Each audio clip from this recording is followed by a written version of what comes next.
guess better late than never. So here we go. Do I need to run through the last game like we always do? What are you guys looking for? No? Okay. Sure, I kind of like to, but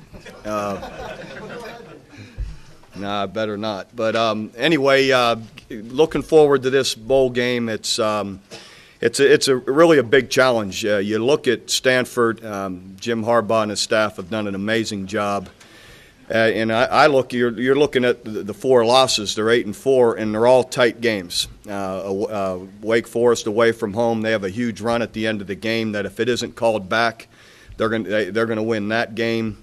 All the games are tight, and then you look towards the end of the season, they beat the Pac-10 champ in Oregon.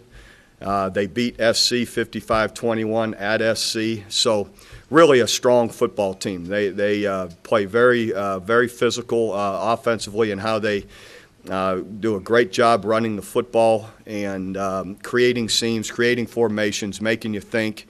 And then they give you so much misdirection and play action pass off of it that they just do just an outstanding job in how they execute. Defensively, very disciplined, very sound in how they play. Kickoff return may be the best kickoff return I've seen in a great number of years. They really have done a great job all season, which puts them in great field position so much of the time. So anyway, it's just they really do an excellent job in coaching their players, very disciplined in how they play. So it's a big challenge, but one that we'll be excited about, and guys are doing a nice job here in the last several days practicing and preparing for it. You get Trent Williams back, so your offensive line will be more intact at this point. That has to be a plus for you, doesn't it, going in? Well, sure. It's getting him back. He's an excellent player. Helps. But in the end, we've got to make it to the game. On the O-line, how did Eric Vincent grade out for you guys? Very well. He was one of our players of the game. He did a really good, excellent job in how he played. He competed well. Assignment-wise, was very strong. So he was one of our players of the game in his execution. Do you think he's going to move to tackle permanently? No, I don't think so. Will you be getting Ryan Reynolds back for this game? Ryan Reynolds is back, but yesterday Brian LePack actually got hurt in our basic drills, and so we're unsure about Brian. If he can't play, then we'll in all likelihood have Trent Williams at center and Corey Brandon and Eric Mensick at the tackles. Tell us about Ryan. He's healthy. He's back practicing. What's his deal with the appeal for the 6th year? What's the final? It did not go through. Bob, what does that present if Trent plays center? Is that an easy transition for him, or? Well, I don't know if that's fair to say it's easy, but he's worked there through the year just for depth purposes. He's an excellent football player. I know it'll give us a major presence wherever he's at, and so hopefully it'll work. Would he be the 4th starting center? I don't count them. Fifth? I'm done counting them. You're too many. Corey's been flopping from right tackle to left tackle. Has he done a good job? He did a really good job in the Oklahoma State game at left tackle. I was really proud of Corey as well, just to have handled in the moves as well as he has, and has worked through it in a pretty good way. What happened to Lee Pack? He just got rolled up. We're in our inside drill, and just we have knee braces on and all, just kind of rolled into him, and so it's a sprain. Unsure of the degree, so we'll just have to see. You worried all about the team being fired up for the bowl game? No. Everybody was worried about us. Why? It's anytime you're playing, it's a big challenge. These guys are awfully good, and our guys recognize that. Coach, what do you remember about Chase Beeler? Excellent young man, a great, great student athlete in that, does a great job with his academic work. He worked hard here. Always had a good attitude coming to practice. Technically was sound in how he played. He was still young for us, so he hadn't fully matured yet, but knew he'd have a strong future. You guys know if you have any trips planned, bowl excursions, going and doing things, fun things? Or? Whatever the bowl has us doing, you have them send you the pamphlet. I don't know. We do whatever the bowl requires us to do. What I was leading up to was in Tempe, and I think all bowls are different. In Tempe, you guys generally cut them loose. Will you be doing that this year? Will they be getting cut loose? Will guys be going to Mexico is the big question. No, we won't be going to. No.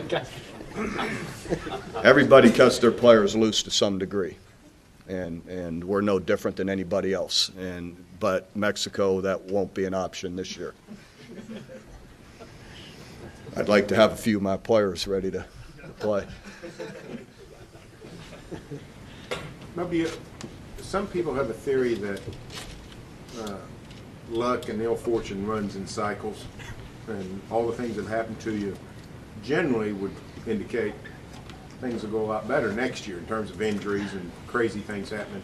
Does that give you any comfort thinking next year should be better? One would hope, but in the end, yes. I just don't believe the way these have all happened, and some of the injuries, as I've described before, are just so odd and unusual that you don't expect them yearly, and and it's just one of those years. The way it all has happened, it's been tough to work through, but we have to the best we can, and but you don't expect it to continue that way. No, we're not doing anything different practice-wise than we have for 11 years, or preparing through the out of season the way we have. And the way we have not only the last 11 years from the other places I've been before here. So anyway, no, you don't expect it to continue. How much have you or will you talk to your brother about Stanford? Of course, they play them every year. We'll talk to him to some degree. We already have, but in the end, we don't really have to. We study that tape along with all the other tapes. But we get their thoughts on them.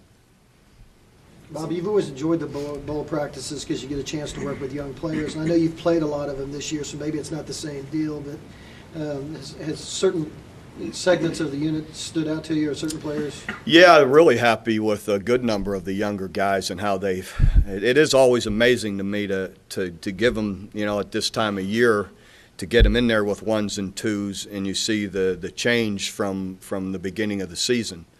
And it's quite significant in a lot of guys. I'm not going to just pull out names, because then someone uses it against you in recruiting, and recruiting's going too well for me to throw that out there. But in the end, a lot of these young guys are really show the signs that we'll have a strong team coming. There's a lot of good guys that have made significant and positive progress. One guy you probably can talk about is Landry, and you always talk about how you've talked about in the past how during this time the quarterback can really make major strides. Yeah, and he's done a nice job. He's come on, and I feel he's done that through the year. But in the end, here out with these extra work, I think he and the receivers together have made some strides. It's no secret that you're trying to get a big-time JUCO quarterback.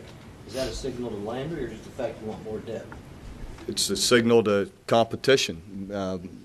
Iron sharpens iron, and you always recruit the very best that you can at every position. And quarterback's no different than going after a D lineman, a O lineman, or anyone else. In the end, and we are thin at quarterback in the way this is all played out. So all of it makes a difference. You expect to get any early enrollees?